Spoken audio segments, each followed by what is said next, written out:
All right. What is going on, everybody? It's the Upper Bay Podcast back for another episode. As usual, if you're new here, thank you for joining us.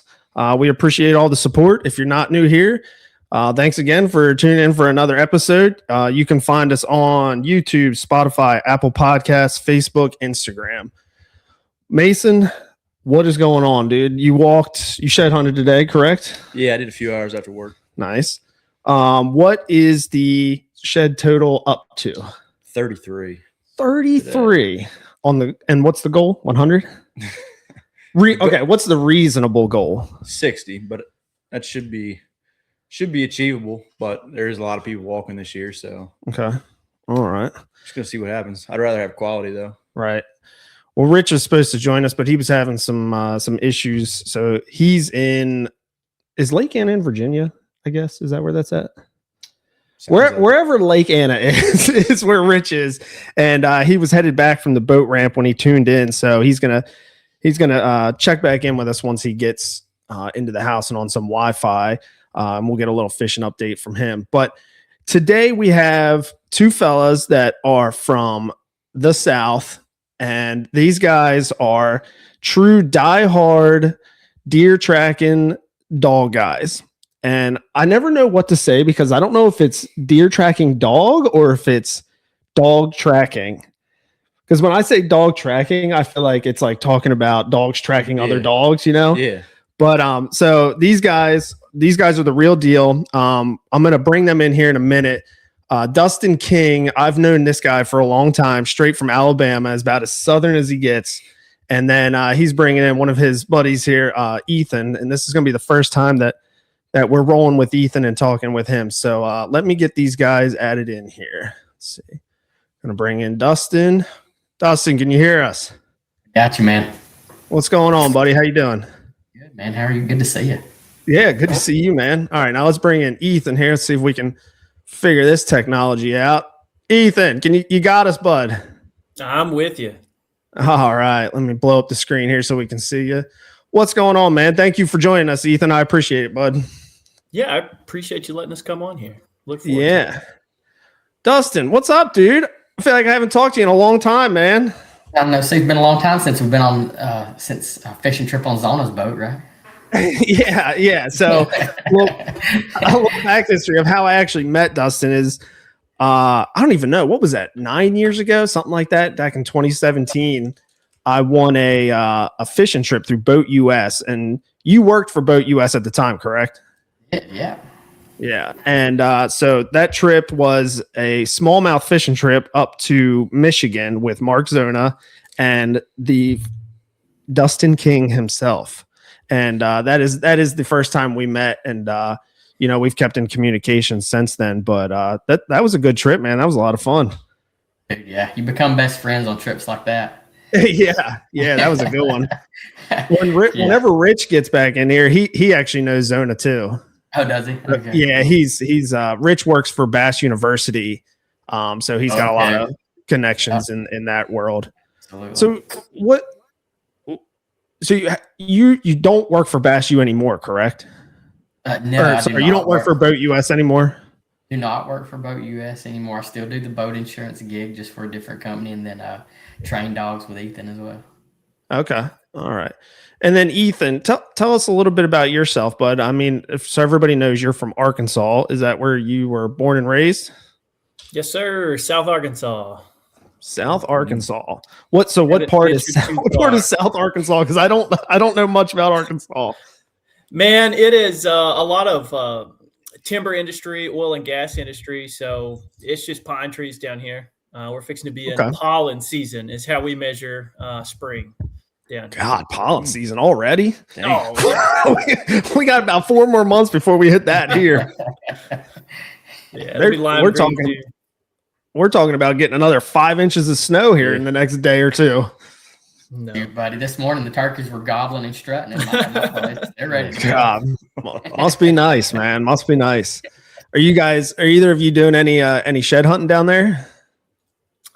I do a little incidental shed hunting. I'm out in the woods so much that I tend to find 15 or 20 every year, and I'm always pumped to do that. But I don't necessarily intentionally go out looking for it, nor do I have a dog that will do it. But. Same here. I don't shed hunt, but my dog, I take her everywhere with me, and so when we go like move tree stands and stuff, like she looks at sheds as like a toy. So like if she runs past one, she's gonna grab it and pick it up. And so we found a few. Found a couple. How can you not be in the shed hunting on that big piece of property you live on, Dustin? Come on, man. Fun. We like shed hunting. We like finding them. I definitely, when we're in the woods, we look for them. That's for sure. Yeah. What? How did you make out this year, Dustin? Deer hunting wise. So I killed the deer I was after. I killed my target buck I was after.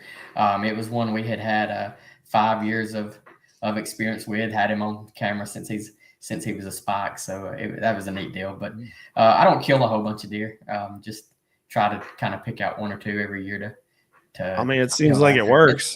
Yeah, dude, it's fun. It's fun. I like hunting big bucks, man. I remember when you first bought that property. You've probably been on there, 6 years now? You're exactly right. So yeah, we bought it in February of 2020. So you're right on target. Wow. Yeah, that's cool, man. It's cool because that first year, I know you were real excited, especially about the turkeys. You know. Oh yeah, dude. And it's cool to. I think every year you've tagged out or damn near close to it, right? What do you get down there? $1? So we get $3 a year. But I don't typically shoot. Smart man. Yeah, like I said, we've got 85 acres here, so I typically hunt one or two that I've got picked out and try to just kind of target them. It's a good time. Yeah, that's awesome, dude. And what about you, Ethan? You a deer hunter outside of tracking them? Man, I'll say this: like I have 3 stands on one of my deer leases, and they I haven't opened the door in them for like 2 years. They're probably full of wasps. I'll clean one out every now and then for my wife, but I get so busy tracking deer that just kind of consumes my time and interests. I did take my wife on a hunt for some folks we track for. They let us bring her out and come kill a good buck, and she actually got a 9-point with a drop tine. It was super cool. That was up awesome. Her alley. Yeah, it was a good little afternoon. Good gun hunting. Yeah. We took her out with a 6.5 I got from a buddy. I was like, hey, what gun do you have that's just gonna, crush a deer that I don't have to sight or anything? I have a ton. I have like lever guns with no scopes. I have a ton of pistols. I have a deer rifle, but it doesn't have a scope, and I didn't want to stop and spend that time. And so, that was one of the things I was going to get into in a little later, and we can too. But just about how I got to imagine for the both of you. The deer season probably a lot of that time just gets ate up with tracking, rightfully so, as it probably should for you guys. But what I'm curious about, and we'll go ahead and we'll get right into it. And this is probably the best place for you, Ethan, is so you both are working for Hunt Dog, and Ethan, that is your company, correct? Yes, sir.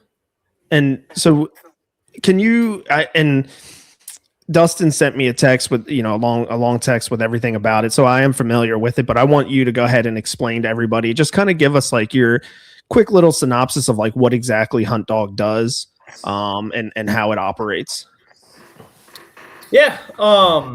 We try and train really good trailing dogs, and we try and put a really big emphasis on educating their handlers. It's pretty easy for Dustin and I to make those dogs do exceptionally well in our hands. But we've really kind of focused all our efforts on teaching and giving, ample resources for the handlers to kind of duplicate that success. Now, the buy-in can vary. And that's how I kind of got acquainted with Dustin. He did an exceptional job of buying in and coming out and visiting his dog while it was in training, and naturally good from a mechanical standpoint with handling and training his dog. And he just crushed it. And he's kind of a good representative of who we're a fit for, which is the people that have their family dogs that they want to add this working ability to and do it at a really high level. Some folks want to track for the public and, go hard. We have people that bump 100 tracks a year, and then we have folks that will take 4 tracks for their daughters, and everywhere in between. And we really enjoy it, where we kind of stay lean and mean. We try not to have a gabillion dogs at a time, so we can give an appropriate amount of attention to them. We cut off training during tracking season so we can chase our dogs through the woods, and that's kind of the story of it.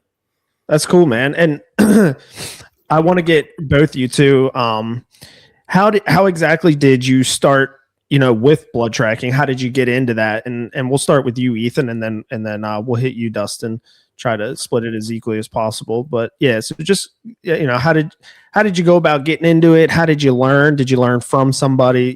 Kind of give us a little background on that. Yeah, I learned by not being very great at it. But I got into it. We grew up running deer dogs. So we bred and hunted beagles, and we would just use those just kind of like you do with rabbit dogs, just to go out there and bump up and start races is what we called it, and just running deer across these pine plantations and across shooting lanes and what have you. And the first time I started going hunting and we started doing that, I was kind of hooked on that. And we would use them a little with a little versatility. And occasionally someone would bang up a deer and we would just go grab Pearl or go grab Floppy or what have you. Not a ton, not to the degree that we do it now, but I was kind of mesmerized by that concept and really wanted to get into it as a kid. I would drag some legs or something or tails and stuff and kind of romanticize about doing it. And, there wasn't a lot of opportunity to do it as like a 9-year-old, what have you. But I did get a red bone from a gentleman. I kind of helped around his farm and had kind of high hopes for training that up and going to track with it. And I did some training with it, but it disappeared from my front yard growing up. So I never really did much with him in the real world, and always wanted to. Then went to college, got out of just the outdoors entirely, and then kind of had this little bug bite again. One year I decided to go home and hunt, and I was like, man, what have I been doing in my life? I got sucked into the matrix and forgot how cool it is, and just kind of fell off the deep end. Got into bow hunting, got into wounding deer, and I'm like, this, I'm not very good at this, and I kind of got that little seed planted of I need to get a dog so I can find these deer that I'm, hitting center punching the scapula with my little rage pride.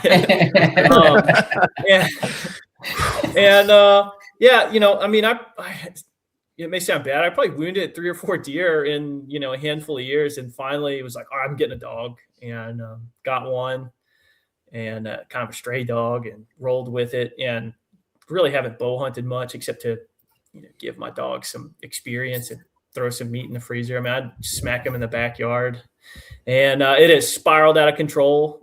This past year, the last 2 years, I've done over 150 tracks each season. Wow. Shoot. I mean, it gets pretty busy, which we have a pretty long season. We go from kind of late September to mid-December, and then it dies off after that. But wow. Yeah, that's the story of it. Nothing fancy.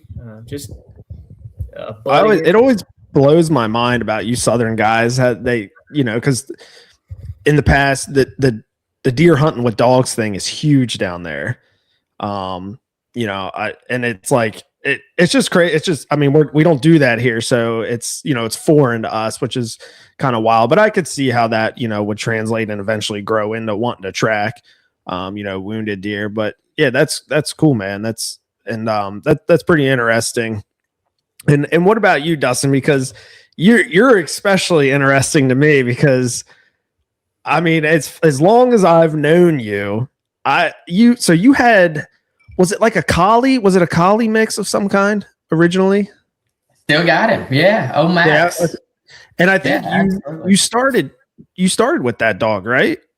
Still have him and still try to let him find a couple deer a year. He's going on about 13 or so. He was a stray as well. So me and Ethan, we're just 2 strays that started with strays. So funny enough, the way I started is I pulled up to my hunting club one morning, and it was during the middle of the rut. It was January, and it was sleeting and spitting snow, and it was like 12 degrees. It was terrible cold. And go up to the sign-in board at our hunting club, and there's 3 puppies crawl out from under the porch. I'm like, you got to be kidding me. Like, it's January. It's in the rut. I ain't messing with dogs at daylight. So I just signed in where I was going to hunt, and I walked about a mile off down in the woods or so and climbed up in my stand. Well, about 10 o'clock, here comes these 3 little puppies tootling down down through the woods. And so I told my wife, I was like, I texted her, I'm like, if these 3 dogs are still here when I get down and they follow me back to the truck, we're taking 3 dogs home. So I get down at about 11 o'clock, I get down, and sure enough, 3 little puppies followed me all the way back to the truck. So, that's how my tracking started. Yeah. What are you running those? Are you using those 3 dogs right now? No. So I did not want to keep 3 dogs. So Fair. So Fair. So 2 of them went to people I know, and then Max, he stayed with me, and so I trained him just kind of out of necessity. I mean, we all deer hunt, so like, man, somebody'd shoot a deer and you'd follow a blood trail for seemed like 1,000 yards and look for it for 6 hours and never find a deer. So it's like, man, we got to stop doing this. So I trained Max just out of necessity, just goofing around in the yard, and ended up having a pretty decent little dog that like I said, I've enjoyed him for about 13 years now. Yeah, that's awesome. I'll tell you what, I wish you guys were local, because I could have really used your help back in November. I did exactly what Ethan said. I put one right through that front scapula, and never did find them. So he's out minding his own business right now. Probably, man. Never showed up on camera, but that don't mean nothing. So I was like, probably I'm hoping to go walk that farm in the next couple of weeks and maybe find a deadhead, but we'll see. But that's interesting, guys. And it's kind of funny to me how you talk about finding these strays and kind of using these strays, because coming from somebody that doesn't know much about the deer tracking side of things, can you train any dog to do it, or would you prefer to have, a hound of something with a good nose? Any dog can, I think, be encouraged to follow odor and have some degree of success, but there's a number of factors that will kind of separate the dogs that can really sort out and persist with complexity and, sometimes work live but crippled or fatally wounded deer.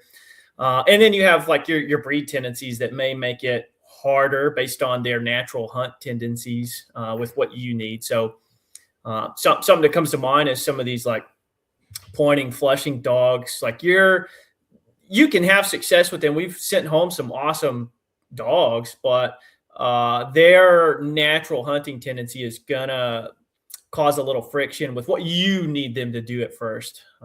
So I would say almost all can have some degree of success with it. There are definitely breeds that are a choice of many and are proven out there. And then there's probably even fewer that get to that kind of level of being just absolutely reliable across the board. What kind of dogs are you running? What breed? I have a Catahoula. This last year, I've started a new dog every year for the last 4 years. I ran most of this season with a Catahoula puppy. That's through training and just my experience around them. That's become one of my favorite dogs for it. We have a pretty busy rifle season down here, and deer tend to have their like front legs broken often. And, that wound itself is not something they typically succumb to, but our predator density lends itself to them just, not making it. So we try and get those too. And you'll need a dog that has some level of gaminess to want to chase if that happens, or want to kind of bay a deer, alert bark at it and keep it from trying to run away and what have you. Right. So I'm kind of I like those Catahoulas and curs. I have a couple of pit bull, hound, and blackmouth cur mixes. that I call the Blue Crew or the Bash Brothers. Sometimes they're a little more like grabby on deer when I put them together. They're good solo bayers apart. And then I have a GSP I found, maybe 10 deer with. I kind of put him on the back burner to mature some. I have a Dogo Argentino that I found a handful of deer with. Same thing, just a little maturity. And I've got a new kind of dog. He's kind of a mix, but he'll be maybe the dog I use this year. But yeah, I got a plethora of them. It's a problem. It is, it's not intelligent. Hopefully that's a business write-off during tax season. It is. How many dogs do you have? I don't know. I have. It's bad when you can't even keep track of how many you got. Yeah. So I have 2 Great Pyrenees that I call them the night crew. They just hang out, keep spooky stuff out of the yard at night. They don't track at all. I have a German short hair pointer. That's 3. The 2 black mouth cur pit mixes. That's 5. Catahoula. I forgot. So somewhere 7 or 8, if I had to guess. It depends on the day and when you ask. Yeah, I can't hold that much in my head. Yeah. But I do make sure that if a dog is out, that the door is open, so I know if I've lost him or not. There you go. Dog in a kennel. Yeah. So I have a system. I just have bells around all their necks, man. If I can't hear you, I know something's wrong. Yeah. But what about you, Dustin? What are your dogs? So I've got Max. He's some type of mix, and then I've got Katniss. She's a full-blooded Catahoula as well, and that's the only 2 I've got. And then we swap in and out dogs for 6 weeks during training season. So I've got 2 here now. I've got a Catahoula and a Plot Hound. Both are from Michigan. Okay. So yeah. So Ethan likes to own dogs. I like to keep them for 6 weeks and send them home. That's more my type too. If I was in it, I'd be like, all right, cool. All right, you can have it back now. I've got plenty of those too. He's got plenty of those. He's got a lot more of them than I do. You both are like full-time boarding dogs, for a majority of the year. Yeah, I don't know if that makes sense the way I asked that. No, so I do. So I when I'm not training dogs, I'm like Ethan. I take tracking season off. So I'm not training dogs during tracking season, but so I do board dogs for people. And that's pretty. That's a good little side gig. But yes, like folks that's going on Thanksgiving vacation and Christmas vacation and stuff like that. Right. So I've constantly got dogs in and out of the house for sure. Gotcha. Did different breeds take longer to train? Sometimes, and it can go down to the individual dogs. Like I'll send some bloodhounds. I'll be like, oh man, this dude's rocking and rolling in 4 weeks. Some bloodhounds, I'm like, you expect your dog to be here for an extra 4 or 5 weeks, probably. So it is pretty dog dependent for the most part. And that seems to be the case. As far as like taking dogs and training dogs, is there like a standard that you as hunt dog like run, or is it like a per person thing? So what I mean by that is like when somebody comes to you and says, hey, I want to give you my dog to train. Is it just a standard like, yes, I'll take him and I'll do what I can? Or is it, okay, let him come here for, X amount of time. Let me see what he's capable of. If he is capable of doing it, I'll keep him longer and train harder. And does that vary between like the way you do things and the way Dustin does things? So we do have a standard. We make sure all the dogs go through, and we make sure all the dogs go through without human intervention. So what that looks like is we want them going home doing 1,000-yard tracks that are 24 hours old.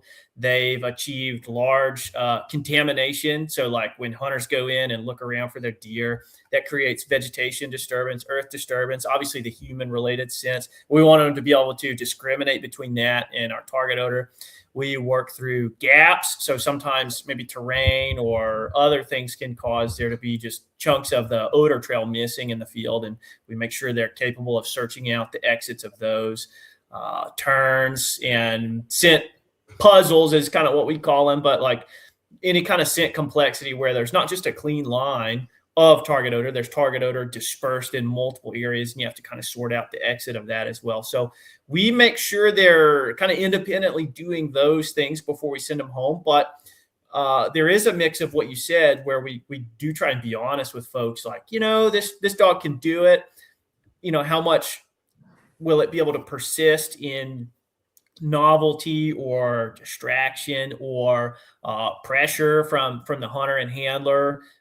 Getting out there can get really frustrating for people, and they can shut down dogs and what have you. So we try and be clear on that, like this dog can do that.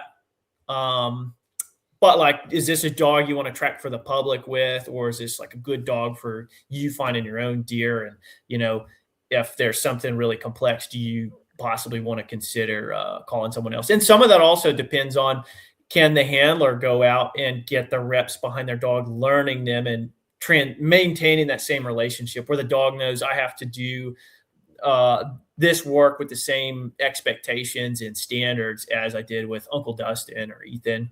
But we have occasionally called folks early and been like, man, this dog,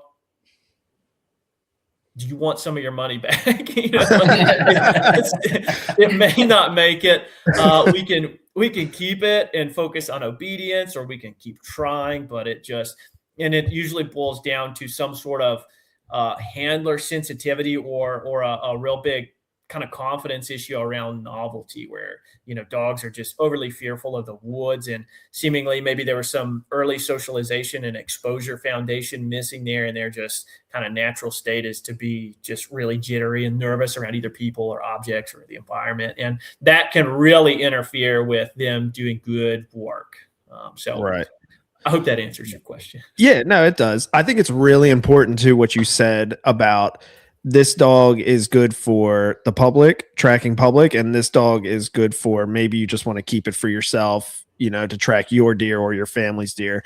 Because I would imagine there's probably a lot of guys out there advertising running dogs that is probably their dog is probably one of those ones where they probably should have kept it for just themselves or their family. For sure. Yeah. It's very prevalent as it kind of seemingly is growing in popularity, and the quality of, advice available online is pretty low. I think the training standards most folks have before they go out there is pretty low.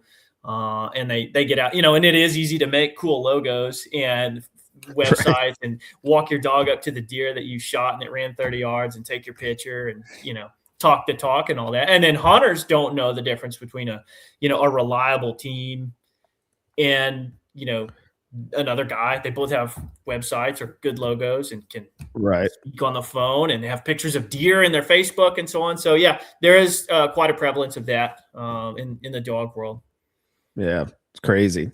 And yeah, Dustin, and I would say that, typically as deer hunters, I mean, how often are you going to have to call somebody with a dog, right? I mean, maybe once every 4 or 5 years. Like even now, and I think Ethan would probably agree, the people that I track for, I would say probably 80% have never even called a dog to track a deer before. So, I mean, so they don't know what a good tracking dog looks like, right? I mean, they have no comprehension of that. Yeah, I mean, and most never call us again. I at least I've found that the overwhelming majority, I've tracked for them once and then never hear from them again. So it's not just folks out there blowing the wheels off a deer 3 times a season.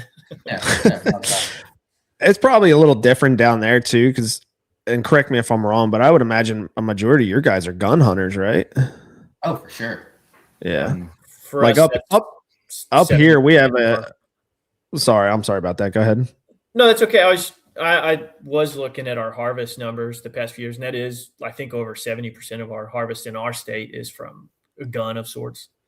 Right. And so I would imagine much more lethal shots coming from that. Whereas up here, we run a pretty lengthy bow season in the beginning of the year. And it's like, it's almost instant. As soon as the season starts, like you just start seeing Facebook just blowing up. Who's got a dog? Who's got a dog? Who's got a dog? So we see it a lot up here. But my question for you, Dustin, is as a trainer, as a part of Hunt Dog, are you running the same training program that Ethan is running, or are you tweaking it, to some ways that you found to be a little bit better suited for you, so on and so forth, if that makes sense? We've got a very detailed way we train dogs. Me and him, we're training dogs the same way for sure. Okay.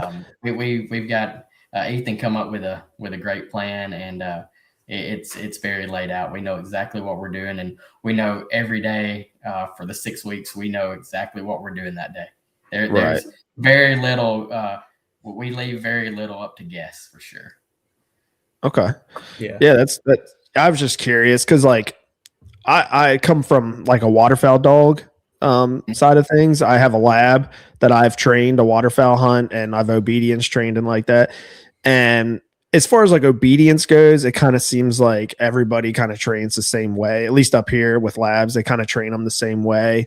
But as far as like just for instance, and you guys may not know, but like guy I trained with up here, he comes from like a hunt test background, right? So he's running labs at for AKC, trying to get their masters and their nationals and stuff like that. So when you're doing that, it's all like quote unquote simulated hunting, whereas some guys train for like the actual field, right? They're running blinds through water and heavy grass and different things like that. So we kind of see like a variance of that kind of trainings. But I guess for blood tracking, there's probably not much variance in how you can teach these dogs how to do it. So they are, and so so I think that we've definitely got a very good approach on how we do things, and one of the things we do is we do train with actual deer hooves and real deer hooves and stuff like that. Some folks don't do that. They try to train with that type of synthetic scent. Me and Ethan, we train with actual deer pieces, deer hooves. And so we've definitely got a good training program that's set apart, I hope. And I think most people would agree. So let's go off of that. So what's your success rate? We're going to find almost every deer that's findable. So, when you think about like what, if that's what you're asking, as far as yep, that's what I'm asking. Yeah, I mean, it varies. Like, what is our client success rate, and that can vary depending on, again, buy-in and the kind of dog they bring us. We find the people that buy in and come to our handler visits while their dog's in training, and they go home. We give them a handler guide, and we have online resources out the wazoo. The people that buy into that and do all that, they go out and still have some of the frustrations of first year experience, but they progress really fast. The people that kind of crock-pot it, set it and forget it, come pick it up, don't spend any time with us, it can be a coin flip as to whether they're able to duplicate that with us. Then we strongly encourage folks to do that almost without requiring it, but we darn near do. But as far as success rate of recovering the animals, pretty darn high. So we're using a dog, and we're human, so there's going to be mistakes, but we're getting the deer that are severely crippled, like at least here, broken legs, and then everything, what I call kind of between the bones. So like spine and below, and front shoulder and back, and in front of those hips. Anything that like the deer can succumb to, the dogs are pretty quick to generalize from training to that and stick with it and persist and locate those, assuming we have property. So we do leave deer in the woods that would be found were we to be able to get permission to cross property, but that's illegal in my state to go without documented permission. So we do have to stop every now and then, but Right. we pile them up for the most part. We could get more if we were outlaws and just hopping folks' fences and what have you, or just running deer to exhaustion. But that's kind of not really the approach we take. We try and get the deer that are gettable and they would die otherwise or not be found, and kind of get out of the woods and leave the hunting area pretty undisturbed if it's just a superficial wound or something else. But right. What are the regulations where you're at, Dustin? Do you also have to stop at property lines? Absolutely. So it is not a state where you can just shoot a deer and go across somebody's property and grab it. You have to have some type of written or verbal documentation from the landowner that says that you can cross the property line and go get that deer. Like Ethan said, our success rate as far as finding deer, I feel like the ones that are gonna die or could get caught by coyotes, we're gonna find. Obviously, we're not out there, like chasing down backwhacks that a deer, is gonna live, and make it through. I mean, we get deer pictures every year with the prevalence of trail cameras now. You get pictures every year, a bunch of them of deers walking around with been shot in the spine or shot in the neck. Brisket shot deer, stuff like that. We're not out there running them down, but if it can be, if it's going to die from its wounds, I feel like we find most of those. Yeah, that's I mean, we have to abide by those laws up here too. We're not allowed to cross property lines.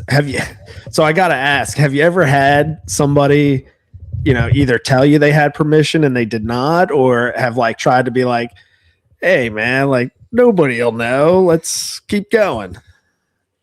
Yeah. I've had folks be like, oh yeah, like this is Jim Bob, we're good here, and then we're walking down a trail, and then he like take off a jacket and throw it over a trail camera, or like, whoop, there's a trail camera. Like, dude, I can't be here, can I? And we can usually, the quality of the questions you ask can usually sniff that out pretty easily. Dustin's pretty sharp. Dustin, you have like a whole form folks sign, and I need to adopt that as well. Yeah, so when I show up to a track, before I ever get my dog out, I've got a pretty hefty liability release that folks sign and timestamp. So if anything happens, we're gonna make sure to be covered, because that becomes more prevalent. And weirdly enough, so I mean, like, you still get the calls. I mean, even from grown adults, man, you still get those calls, and you'll show up somewhere and be like, do we have permission to go on this person's land? And they're like, I didn't know you needed permission to recover a deer. The blood trail's over there. And I'm like, yeah, unfortunately you still do. And a lot of times, thankfully, there may be, a very few cases, 2 or 3 a year, where they call or talk to the landowner, and the landowner's like, absolutely not, don't come over here. But most of the time with the tools we've got now, Onyx and stuff like that, man, you can find out who owns the property, get their numbers, and most people are pretty dang courteous about letting you go over there and get your deer. Yeah, that's good to know, because up here they're not so courteous. Up here, everybody hates their neighbors, man. Nobody wants to trampling through there at night. The whole 9 yards, man. Yeah, man, I get it. Like, man, there's people get uptight about their big bucks. That's for sure. Yeah, exactly. So what I want to know is when you get these calls, right? Are you like, so you have a pretty hefty checklist that you're going through. So I'm assuming you guys are asking these people like, hey, like, where do you think the shot was? What did the deer do after impact? So on and so forth. Are you trying to gauge whether or not it's even worth your time going out there to these guys? I mean, so if it's worth them calling, 9 times out of 10, I'm gonna go out there and look. But okay. I always ask the questions. Always do a hunter interview. Because there's obviously a huge difference between the way a deer acts if it's spine shot and it. They say, hey, listen, I shot this deer and it laid on the ground for 5 minutes and then jumped back up and ran off, and I didn't know it was still alive, that's pretty good indication of a spine shot. If they say, hey, I shot this deer and it was 150 yards and it arched its back up and just slowly walked off, okay, that's a good, indication of a gut shot deer. And the reason we ask those questions is to gauge, how long we need to wait before we go out there, because me or Ethan, either one, I'm not going out there and, somebody's saying, giving me a call and saying, hey, my kid shot their first deer and there's gut all over the ground and he shot it 2 hours ago. Can you come out? And, me running out there and running their deer, 3 or 4 miles and trying to catch it. We're going to go out there, in 12 hours, and we'll walk up to a dead deer. That's what you want to do. That's the goal. That's actually a great point, is you're more so gauging, time frame, exactly like how long you got to wait. And that kind of just totally drifted off my mind there. That is most important. Why go out there an hour after a gut shot and push that deer all around the woods, and so that is a really good point. Especially as we was talking about just a minute ago, what if they've got 100 acres and it's their kid's first deer and it's been gut shot and the neighbor won't let them cross the property line? Well, then you better be dang careful, because you don't want to ruin a kid's first deer. Right. Yeah, that's a great point. Are you kind of doing the same thing, Ethan? Yeah. If they call and I have time, I'm going. Now I do, with our kind of questions, we're trying to give them our assessment. We get to see tons of the weird stuff every year, more than folks will see in their lifetime a lot of times. And so we do try and set that expectation, like, this one sounds like we ought to be able to get it, or, it's probably this, but we'll come out there and see. And there's another cool aspect to these dogs, at least the way we've trained and what we've seen, is the way their olfactory system is wired, and the way mammals can give off, living creatures can have these sharp physiological changes to trauma. You pair those together, and dogs can kind of have this detection aspect where we can, I think you probably did this, but if we bring the dog out, we can kind of verify that, kind of almost think like a bomb dog. Hey, is there a bomb in this car or not? Or we're saying, hey, is there a deer that's going to die in my woods or not? And we can go out there and check. And the dog's like, no deer that are dying here. And you told me not to trail healthy deer. So what do you want me to do, boss? Right. I've kind of heard some other guys talk about that online. It's like they can kind of tell within the first, so many minutes of the trail, whether they're going to be able to locate that deer or not. Absolutely. Yeah, most of the time, if the deer's fatally wounded or severely crippled, man, the dogs are just juiced. They hit the ground, they line it out, and they go. And it's usually, 1,000 yards and under. We're standing on a deer in 15 or 20 minutes. Which we can run them off lead, so we're not having to untangle them or keep up with them or anything. We're just kind of like, hey, find this, and they just follow that trail all the way to the deer. So yeah, if you're standing out there watching your dog still search and it's been 5 or 6 minutes and you can still see your dog, it's like, this is not a good sign. And oftentimes with that field savviness, the dogs will develop this behavior of coming to kind of check in on you, there's the thing's not here, basically. Gotcha. That's interesting. So is off lead not allowed in some states? Not here. Not here. Yeah. Oh, yeah. okay. Yeah. It's there's some states where the use of the dogs itself is not legal, and then there's some states where they have to be leashed. Man, that seems like that would be just a pain in the ass. I would be so tangled up in that leash. Yeah, it can be depending on your vegetation, and then it unfortunately there's pretty strong evidence that is not going to recover as many deer, just from the human interference or the likelihood of bumping deer across lines and what have you, if there's a person there. And you remove the option for a lot of deer, of those crippled deer that would otherwise be eaten by predators. Like a human and a hunting party and a dog are going to bump those deer, whereas our dog being 700 yards ahead of us is just going to roll up to that deer, and the deer is going to be like, oh, hey, and then they're going to be kind of deadlocked and start barking and standing there and being on alert. We can sneak in there and dispatch it and make sure those aren't, gone to waste as well. That's actually a great point that I never even thought of, is that these deer, when they see these dogs, they probably just kind of, stay bedded and tucked down, or or try to bed down somewhere. Whereas if they saw a human, they're more so, trying to get out of there even more. Yeah, for sure. We're seeing that a dog with range, a solo dog with range that won't like apply too much pressure to a deer. Wherever that deer is bedded, when we get there is where we dispatch them most of the time. Whereas if you use 2 or 3 dogs in the places that allow it, or you have a dog that you have to stay kind of close to because they're not confident, or you're just not patient, lots more people are having to run those deer and try and stop them and slow them down. So at least the kind of style of dogs we run in the solo dog approach, we're just hanging back, letting them range way out there. They start barking. Sometimes you can tell from their vocalization if the deer's bedded or if it stands up, or if it stands up and is kind of being a little more aggressive.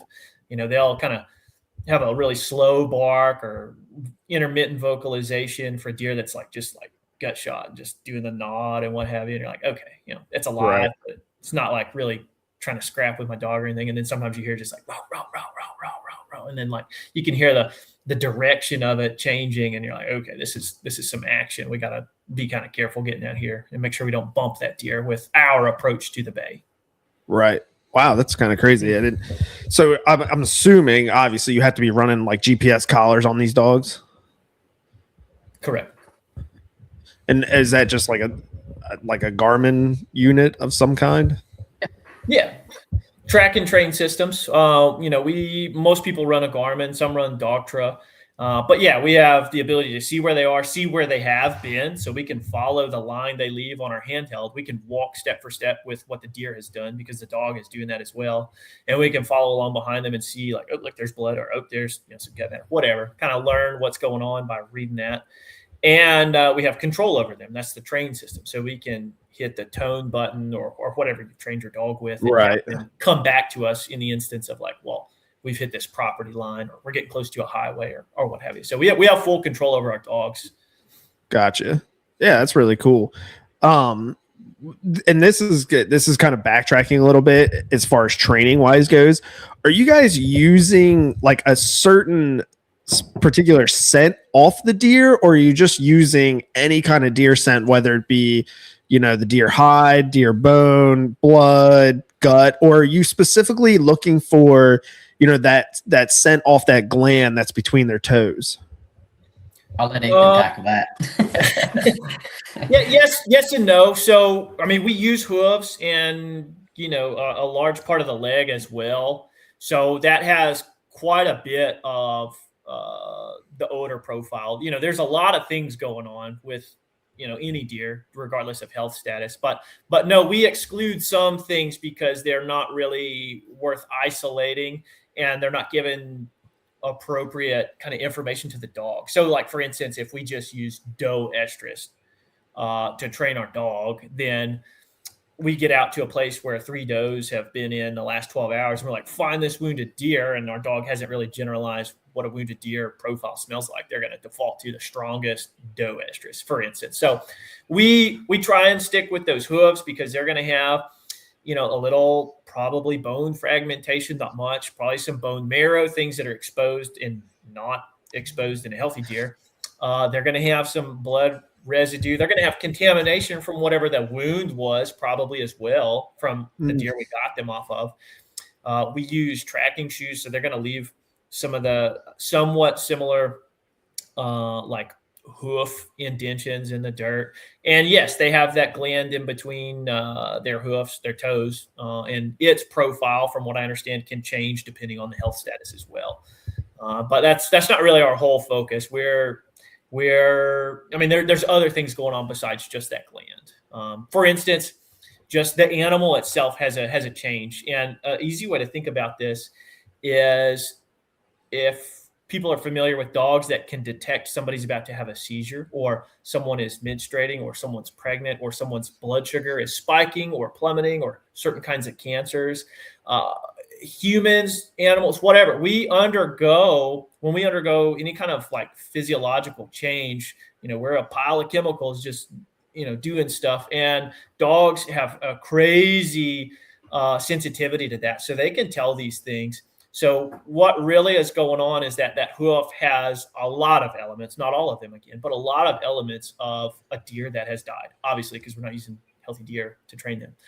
And so it's more of a larger profile, but there is probably the thing that stays out there present in the environment the longest has to do with some of those glandular secretions.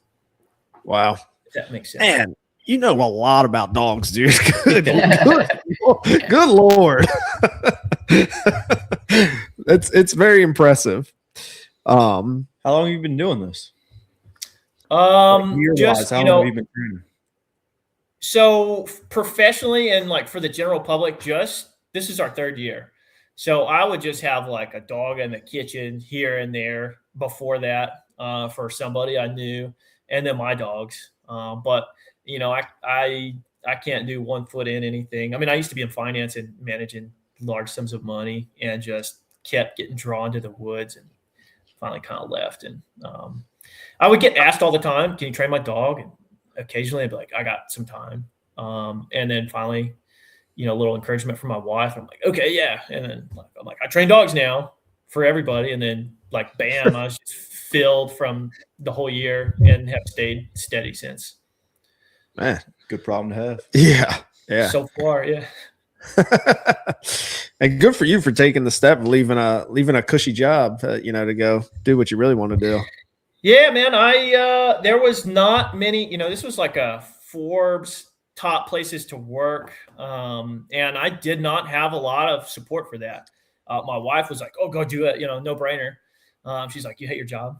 And then, my boss, like, "What are you going to do if the thing you're trying is not what you want?" I'm like, "Well, I don't know if that's what I want to do, but I do know the job I'm in now is not what I want to do. So I don't want to be here." But yeah, just a couple people encouraged me. Everybody else was like, "It's a big mistake." And I'm just running through the woods, finding sheds and watching turkeys run across the road, chasing dogs. Playing with dogs all day. Yeah. Nothing wrong with that, man.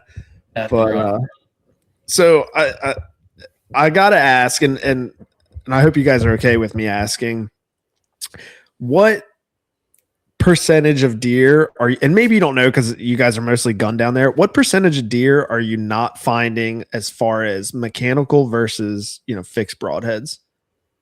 Because this is a huge topic, especially up here where we are. Question. Yeah, go for it, Dustin. I'll let you get that hate on the Oh man, I'm gonna get the hate, buddy. But I can tell you that I'll get drilled for it. But I'm telling you that that you definitely recover more deer with a fixed blade broadhead. There's no doubt. Right. If you shoot through a deer, it's gonna be better. Now some of that. Yeah, some of the, in my opinion, and just firsthand experience, is for people to go into the woods with these fixed broadheads, if they're prepared, they've had to address their arrow flight and tuning a lot more than somebody that has a mechanical. A mechanical can really hide poor arrow flight, and your arrow not hitting perfectly can cause lots of a loss of momentum when it hits. So you may be hitting where you're aiming, but if the arrow is coming in, like this, instead of just like a dart, that may be, a correlation with mechanicals. That's not necessarily a causal link. It may have to do with other things, but yeah, they do require more energy expenditure to open. And I mean, there is that, but I'm with Dustin. It seems that folks that have shot through a deer, they more often have fixed blades, and when they shoot through deer in the right spot, we get those. And most of the time, it's bone structure. If they get in that cavity with anything, we pretty much get those. But sometimes it's that bone structure, and sometimes it's deflection. Maybe they take a quartering away, and it just hits those ribs and skims, and maybe you have crazy blood trails. But it doesn't actually get into anything vital. Right. And we won't get those, no matter what happens. So if it gets in there, we get it. And fixed, good flying arrows seem to get in there more. But hit anything in the squishy spot, that's good. Yeah, and I'll go ahead and for the bow hunters, you guys are heavily heavy bow hunter. So I always tell bow hunters, because we track a bunch of bow shot deer every year, and I always tell them, you can't really shoot too far back, but you can absolutely shoot too far. Yeah. That's fair. If you shoot one in that back, 2/3 and wait, 15, 18 hours, you can probably find it. You can probably find it. But you shoot one in front of the shoulder or in the shoulder, something like that, it's just about 0%. I mean, you're just not going to find it.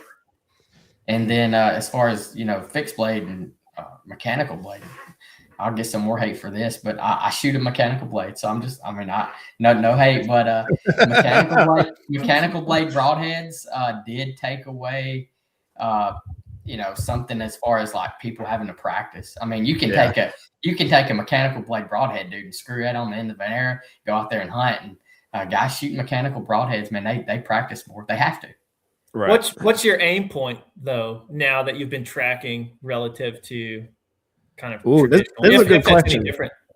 Yeah, so my aim point, as far as hunting in general, I'm shooting way back behind the shoulder.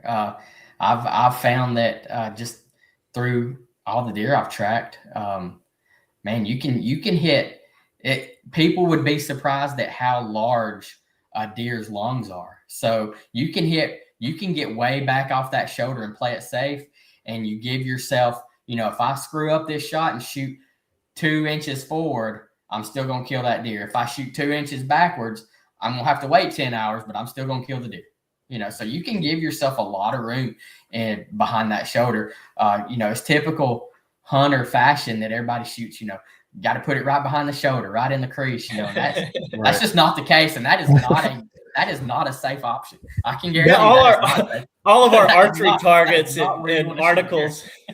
Yes, support that. You buy an archery target, it's like feed it right between that, Right. That's actually a great point. I'm glad you asked that, and I really like your answer, because everybody tries to just slip it right in there, and that's when you start getting their shoulder shots and their elbow shots, man. Yeah. I mean, I'm guilty of it. That's where I'm usually aiming every time, Hear that big whack. Yeah.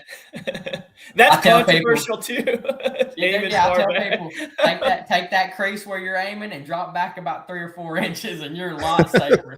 Right. Yeah, and you're still just running it right through the lungs, and they'll run out there a couple dozen yards and huff out. Yeah. Right. Yeah, I had the deer I shot this year, the big buck I shot this year.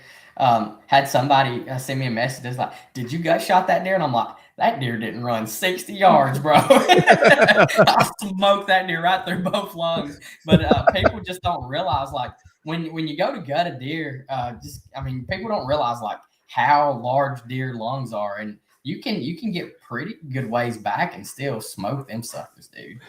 Yeah, I think generally, where a lot of people get concerned is that they're going to lose the meat, right? They want to make a quick fatal shot, as you should, but they're afraid to push that back a little bit, because they're afraid, okay, now I've got to wait 15 to 16 hours.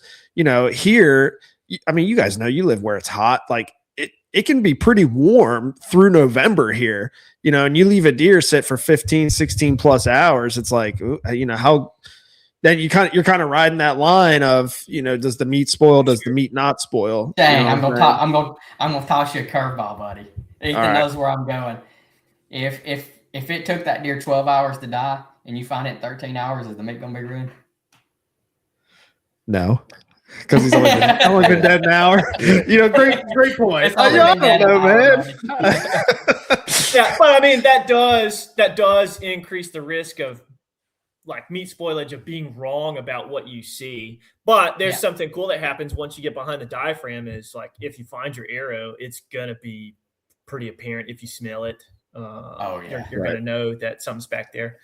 But yeah, I mean, he is not saying like way back. I mean, but now it looks far back from the shoulder. It looks from general hunters. Yeah, it looks like it's the way back. Right. You're still toasting those lungs, and you still have some forgiveness farther back still to be in lungs.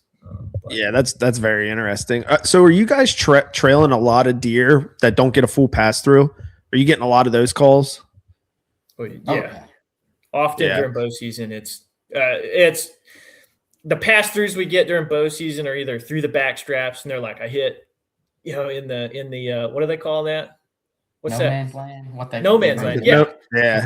Yeah. Which basically is above the back strap, is above the spine. I mean, that as you go from the rump to like the neck, that spine dips down into like almost the center of the neck, and your shoulder blades are going to be up here. And folks will see like what looks good, but they don't realize that that spine is sitting. You have the spinous process right there they're pretty deep, and you're just shooting it through back straps, and you find the stringy meat on your arrow and lots of blood sometimes. And you're like, man, I got high lungs, or got it through the no man's land, the spongy stuff, but seems to not be the case. And then, the other thing is hitting that the armor plating that God gave them. You hit that scapula, shoulder, that ball joint, things like that, and it just stops a lot of setups before getting in anything that's shooting a concrete brick, man. Dude, you telling me? When I shot that buck this year, I shot him right in the shoulder, and it was like, you see people blow through shoulders all the time. When I hit that thing, it was like a brick, and like the arrow didn't even move. Even when he was running, that thing was just in tight. Yeah. Like, oh, cool. Well, if it makes you feel any better, Shane, when you go look for a deadhead on that property, you're not gonna find it. Probably not. You're not gonna find it. If you do, it's not from that deer. Right. Yeah, something that may have happened is like if he did leave, he may have got killed by somebody else. Like if him being wounded disrupted his kind of normal behavioral patterns, he might have just left and like, it's not safe here, I just got shot, and right. be somewhere else, or he might be dead and you're gonna find him. Who knows? My money's on. Do you have any idea, just from what you've seen, how much penetration through that shoulder blade do you actually need for it to be fatal? Any idea? I don't have anything concrete, but I would assume if you stop cavitation, like if you puncture that cavity and a lung can't cavitate, or if you puncture a lung, I would assume that's enough. And then if anything, again, behind the diaphragm, just a little dab goes a long way there. We track all the time stuff that's like barely past the broadhead, but it's like in the paunch, and that deer's absolutely just going to die. 99 out of 100 times. Do you see a lot of one lung hits?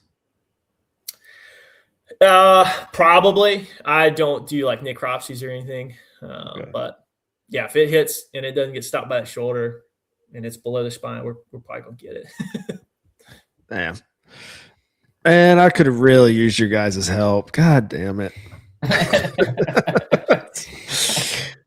Yeah, that's it's all good stuff. It's all interesting, especially what you're talking about with that no man's land, because a lot of people talk about that all the time. People say it's not real around here. Right. And but I think what people are imagining is that spine rides almost just underneath the skin all the way at the top. So they're thinking there's a gap between the spine and the lungs. Sure. Right. And when really it's the opposite, it's the gap between the spine and then, the tenderloin up top. Mm-hmm. Yeah. So absolutely. We track or see a lot of arrows that are very much, you can tell, like when you look at that arrow, you can tell they run it straight through that back strap, straight through the tenderloin, buddy. That's the good meat. It'll stick to those veins, dude. Yeah, there's no doubt. When you look at that arrow, you can tell that's one we're not. When like you're pounding your back straps, if you do that, if you ever do it that way, and you see like the little stringy meat on the little hammer or anything like that, or if you're a center and you shove your back straps through a grinder or something, you see that like how fibrous and how easy to tear that stuff is. I mean, you could pinch backstrap and get it in your fingers versus like a neck roast or anything. But yeah, it's such a soft and I guess dense meat that arrow will collect a bunch of it and it'll still be on there. And we can get those arrows, and it's like if it's got that on there and they weren't shooting like really hard down into it, it's like, well, it's not gonna happen. Right. And I think what a lot of people don't know too is when you hit muscle, you get a really nice red blood, and you typically can get like a lot of it too. And a lot of people, I think, when they see that, they think, vital hit, which obviously sometimes it is, but like, especially if you shoot through that brisket area, like you'll get a real nice red blood, and you can get a lot of it too. And you'll get a lot of people are trailing and trailing and trailing. Yeah, and you'll get a lot of it, and it'll have bubbles in it, which is it is not long bubbles. It's bubbles. Yeah, that's crazy, man. So I got to ask one more controversial kind of question, and you probably know where I'm going with it, but what is your guys' input on the drone tracking versus the dog tracking? Not controversial. Me and Ethan, we're both friends with drone guys. Yeah. Yeah, I won't say it. I was gonna say, yeah, they call us to help find deer. No, it's gonna be terrain dependent, and it's gonna be just like with the dogs. There's quality dog teams and not quality dog teams, and it may not be a reflection of the dog's capability, maybe the handler and their knowledge of some of these things we talked about in their tactics. You may have awesome drones in a really incompetent person's hand that does a lot of damage to hunters, and you may have a really good drone operator that understands the drones, like where it works best, and they understand deer anatomy and wait times and all their regulations. So there's people out there crushing it with drones, and there's people out there just like with dogs. I mean, on both of those tools, there's people out there not doing good work and people doing really good work. And there's some canopy that's going to make it difficult, early season probably. There's definitely when you don't get to put eyes on the deer, you may have a pretty incomplete story with a drone. Okay. Whereas, again, going back to that detection aspect of a really well-trained dog, you can go out there in a few minutes and say this deer is probably superficially wounded or a clean miss. Whereas if you just fly around and don't see any evidence of anything, you may be left to guess. But the opposite, in their favor, if I go out there, some guy that has no knowledge of dogs, even if I explain it, and he watches my dog sniff around in a 60-yard area and be like, dude, your deer's not going to die. And he's like, but I followed blood like 500 yards. He's gonna be like, well, that's not very satisfying either. Whereas they can put eyes on deer and give you like, look, here's where it's wounded and what have you. So there's definitely trade-offs. And I'll say this: I've contemplated buying one for quite a few years and haven't. And I think that I will. And I can see the pros and cons of both. But where I think the dog thing really shines is from a handler standpoint. And what I mean by that is like, after you've trailed so many of them, you really start to understand how deer are going to operate through the lay of the land, especially after being hit certain ways. Right? Does that kind of make sense? And what I mean by that is you know that the deer's going to go for thick cover, or he's going to go for water, or so on and so forth. Whereas like a drone guy is just flying. It's like grid searching kind of. Yeah, sure. Well, yeah, I'll say they use their heavy travel corridors and try and get back to like a core area they feel safe. Whatever's in between there, they're just going to run through. Right. And go ahead. I was just going to say, do you find deer in certain areas? Like everybody always like the easiest example is the gut shot. Like everybody always says deer gut shot, go to water. Like, do you find that true to be the case? Or do you always tend to find them going back to like their thicket bedding areas? Their travel corridors to their safe areas. We have probably found less than 1% in water. Now, I would assume a lot of deer that are like smoked might be crossing water and there's like, I don't got it in me, and they just die in a creek or something. Right. But it is exceptionally rare to find a deer in water on its own accord. Now, we drown some every now and then. Like if they do get up and run, they get stuck in water and our dogs can swim and they'll, so most of the time, if you see a picture of us with a deer in or near water, that is what has transpired. But almost never, a good way to rule out probably where your deer is to just neglect water. Yeah, and also from a deer tracker perspective, I'll say this: a lot of the deer that we find in water are deer that were shot, but they died crossing the water. I mean, if you've got a hole stuck through you and you go swimming across a pond, you're gonna fill up with water, right? You're gonna that's true. And everybody's like, "Oh, that deer, we found that deer in the creek, or we found that deer in the pond." When really the deer was trying to swim across the pond and just drowned. Right. Trying to break his fever, Now, a billion gut shots laying in the middle. I would suspect that almost 100% of the deer that we find, like in a pond dead, or in a creek dead, or in a river dead, something like that, were not, they're just hanging out. They were trying to swim across and drown. Yeah, right. and from pressure, probably from hunter pressure, from tracking, or predator. Yeah, if I had to guess. Yeah, absolutely. I would bet that's probably where. Oh, sorry. Go ahead. Well, I was just gonna say you're most often your stomach, intestine, liver left alone. They're like within 200 yards, just hanging out. That's a fact. Wow, really? That far from impact, huh? 100%. Well, when I say that far, I mean that is like that's not as far as I would have thought. Yeah, because the reason I guess they get a stigma of being far away is because they're not dead, and then you go to trailing them before they're dead, and they're like, humans have been bad always, and I hurt, so I'm just gonna go, and they'll just stay ahead of you way before you realize it. And yeah, we'll get called. I've been tracking this deer for 900 yards. I'm like, stop, please stop.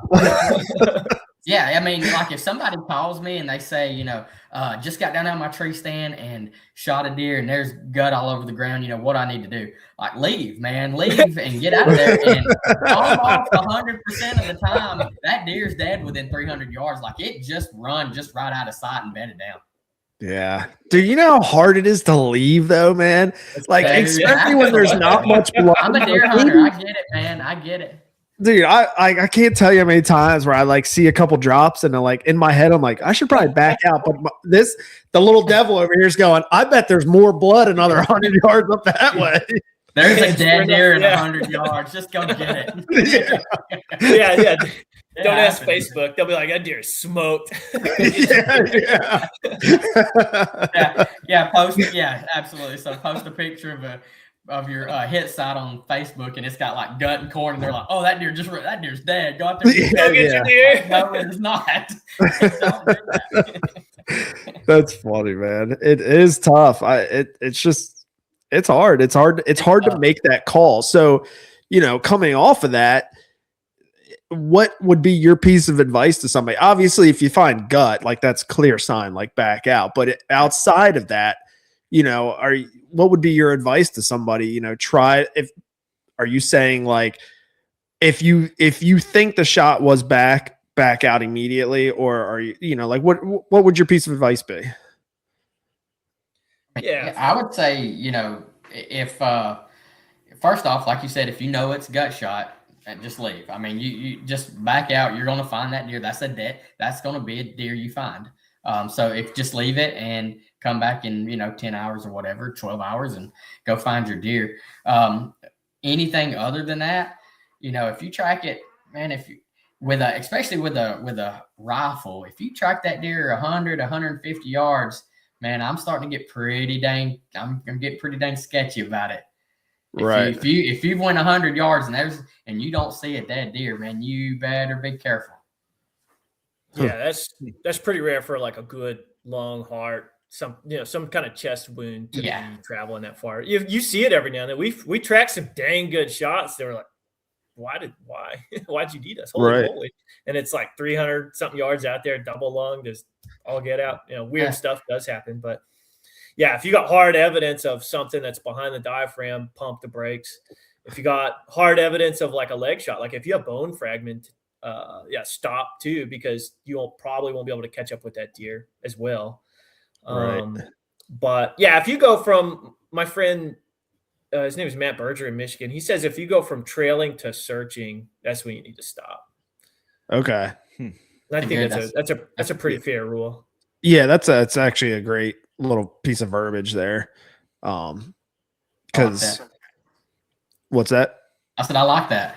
Yeah, I do too. That's actually great for a lot of people to hold on to, because it's the hardest call to make, man. It really is. Yeah. And, so my mind kind of went here, but a lot of folks are worried also about leaving, I have a high predator density here, and there's something almost counterintuitive that happens, which is like the longer you wait, the less likely your deer is to get eaten by predators. And there's a good explanation for that, which is if you think about what we said, like if something liver, gut, intestine, if they go bed down within 80 yards from where you shot them, that's all that predator has to work with. Like it has to be in that really immediate area to come across odor of a carcass or a trail of a fatally wounded animal, because they're dogs too. But if you get out there and search and you bump it, now it's gone from 80 yards to 400. If you bump it again, it's gone to 800. Now that coyote anywhere in between there and 800 yards just has to cross that trail, and then it's like dinner time. So the quicker you get on a deer, the higher likelihood of putting predator pressure on them as well. Yeah, that actually makes a lot of sense too, because we don't have that problem much up here, not yet. I mean, we have some coyotes, but not like you guys do in the South. So like that's equivalent to me saying like up here we're more so worried about like the meat spoiling. I could see how a lot of guys in the South or out in the Midwest, they're worried about the coyotes getting on them pretty quickly, but that makes perfect sense. If you don't push them, the odds of one coming across that short trail, is slim to none, especially if, there's nothing, no gut or anything for them to get a whiff of or rot, I should say. Yeah. Yeah, absolutely. Are you guys think it's easier to track where you are because it's always warm? Does that help more with the scent? It can impact the dog's working ability quite a bit more than cooler weather. And extremes of anything can impact scent and the dog's olfaction system, or their working load. So for instance, high humidity, high heat. Humidity is pretty good for scent most of the time.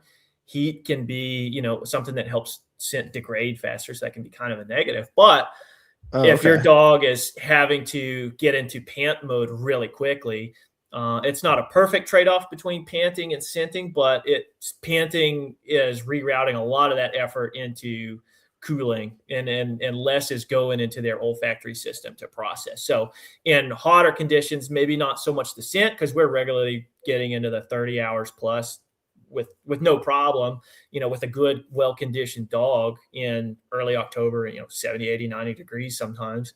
But they can, within a few hundred yards, their working quality can deteriorate because if it's high humidity, one of the ways they cool is with convection, the heat just getting kind of wafted off of their body plus panting and what have you. The more they pant, the worse their accuracy gets, because they're sampling scent at a kind of intermittent rate instead of regularly. So that can be mistaken by a lot of people, I think, where they're like, man, the scent has burned up, but really the olfaction system is under like too much load to be accurate. And you can pause, let your dog cool down, give them water, and they'll go back to crushing the track super well most of the time. But yeah, extremes of anything can impact. Extreme wind, really poor canopy, stuff can just get way up there. Stuff, if there's nothing for scent to really latch onto in some areas like bare ground and what have you, can be tough. It can disperse scent pretty bad. Right. But, I would say we pretty much in my area never really wrestle with scent conditions that make it impossible. I have had to wait out some of these hotter times of day and just like wait till dark. It's a lot easier. Humidity's going way up, temperatures going way down, thermal switches is happening. So if you think about like scent in the heat, just like if you're a hunter, you want to be mindful of your thermals, especially in like lots of terrain.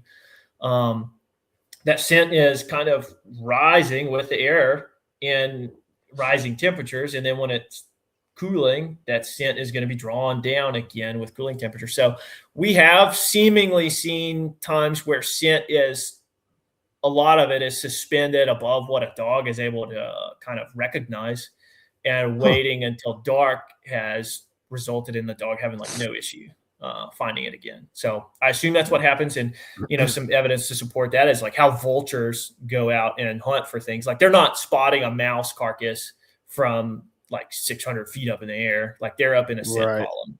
basically. Right. And yeah, vultures have crazy good noses. So that can play into it, but we don't get extreme cold here. We'll get below freezing, a couple dozen times.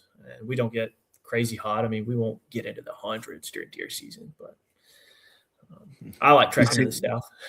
Seem to be the same for you, Dustin. Yeah, so like as far as conditions go, like just to prevent some of that wear on your dog, like Ethan said, if they're panting, it's hard to track. So like October, November, I'm more apt to track at night because the temperatures cool down. It's just it seems to be more successful. Obviously, instead of running out there when it's 90 degrees, if I can go out there with it 80, that's a lot better for the dog. And a lot more enjoyable for me too, right? Right. So, but then as the season goes on, once the winter hits, I typically track during the day. But you can see that some of that hot heat can certainly. I think a lot of people downplay the importance of taking water when they go on a track for their dogs. You find it pretty frequently that like a dog will come back and like check in with you. You can give them some water, man, and like Ethan said, they'll go right back to crushing the track. And some of those hot 90-degree days, man, we found deer 800, 1,000 yards off, but it's a gallon of water in. Right. Jeez. And then a big myth, and correct me if I'm wrong, but a lot of people say that like they're afraid that rain's going to wash away scent, stuff like that, and that usually helps bring it out more. Is it getting wet? That is correct. Yeah, absolutely. Yeah. I see. I mean, we see it a lot. People are always like, going into, whatever it may be, hang stands, put trail cameras out or whatever, and they're like, I'm going to do it right so that this rain coming washes my scent away and all this and that. But like a lot of people don't understand that like it just brings out the scent more. Yeah, it'll linger longer. Go on hot, dry, windy days to do your work if you're worried about your contamination. Yeah. Yeah, the wetter days certainly make the scent better.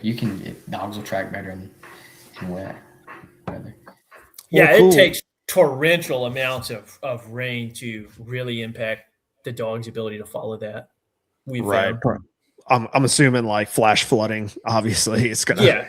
Yeah, gargantuan amounts of rain. We had a client event a couple of years ago, and we laid all these tracks for everybody to run in the morning, and we just got stomped with rain all night, and almost every dog was able to get through it. Now, it looked a little different than a nice, tight, undisturbed line, but they all were like, oh, yeah, it's here, and followed it with relative ease. Right.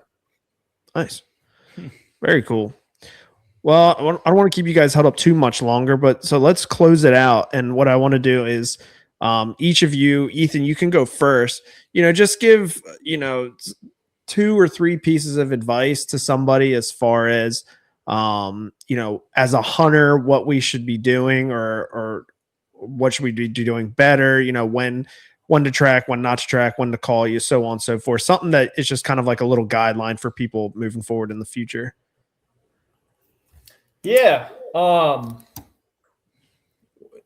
It's rare that people regret waiting and coming back later, but it is very common for people to make a mess of things getting out there too early. There's good breakfast place near you, back out and go get you some, come back. It's probably fine. It takes quite a bit longer for meat to spoil than most people think. And I would say another tidbit is in your order of progression, or I guess your process for trying to find a deer that's difficult. A lot of folks will, they'll look with themselves. They may track a little with their buddies, and then they'll get out there and just kind of stomp the woods down. And that's not that much to overcome for a good dog, but it does impact them and can complicate things. And it can be the difference if you don't have a really good dog in your area. So I would say in order of progression of what your kind of problem solving approach is when things aren't going well is trail it for yourself, then try a dog.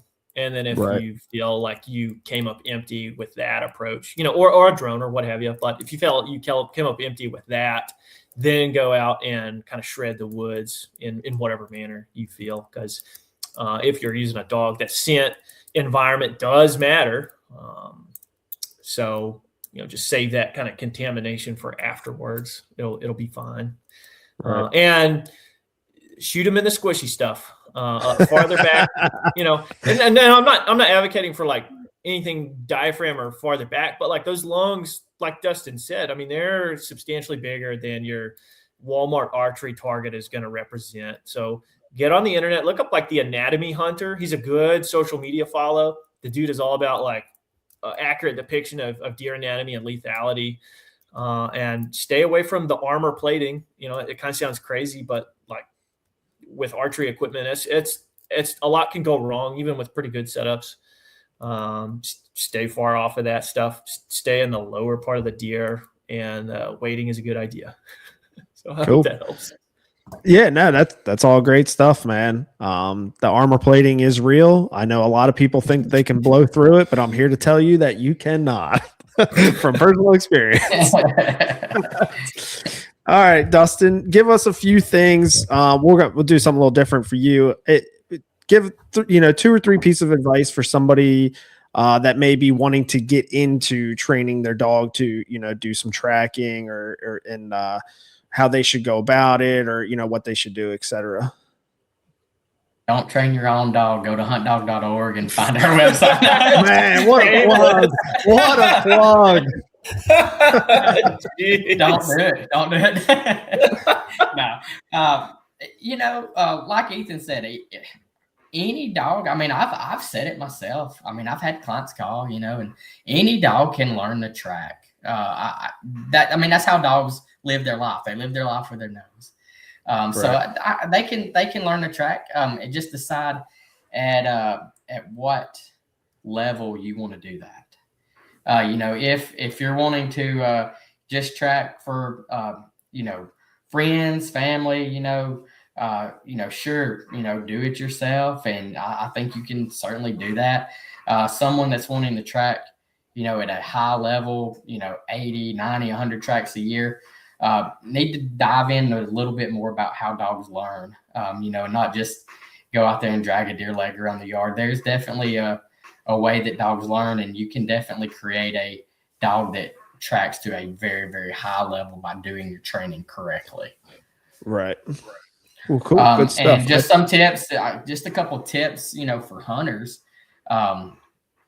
One of my biggest tips is go ahead and in August, man, find your neighbors and give them a call. Get permission to go across property lines. Nowadays with Onyx and stuff, man, you can look up the landowner, their address. There's no reason if a deer crosses a property line onto the neighbor, there's no reason you shouldn't be making that call with deer of a lifetime 100 yards on the other side of the property line. Make that call in August and get permission. That might be the best piece of advice. Yeah. Dude, do it now. Go out there and even if it's something, even if it's the farmer that owns the land next to you, man, go out there and help him fix fences this summer or something. Know who that guy is and get permission across that property line way before 8 o'clock in the morning when you've got a 140 class laying 100 yards over on the other side. Well, cool.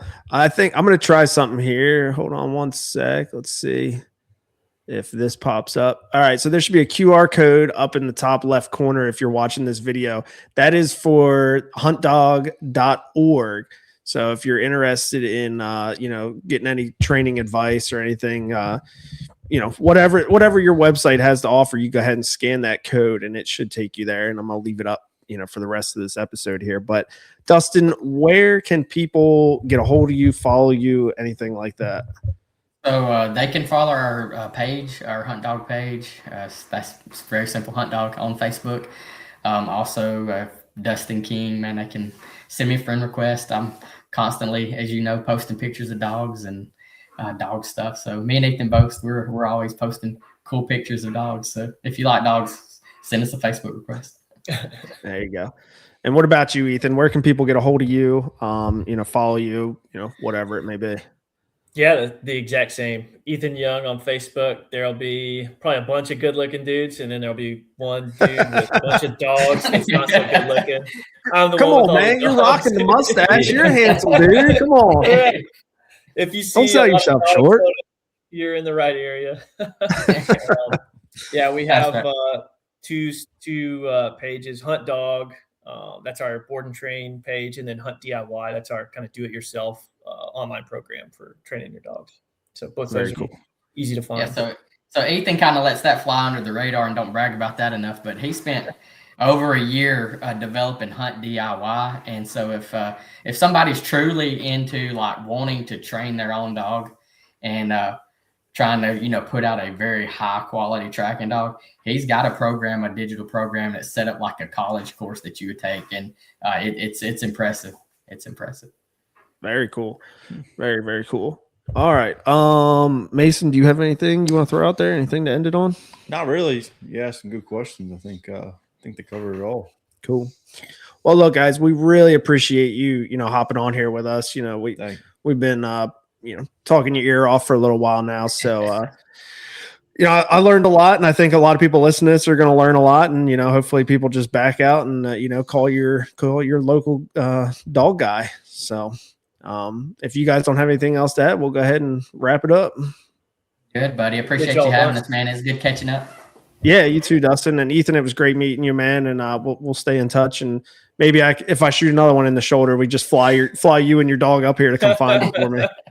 Sounds good. Appreciate it. All right, fellas.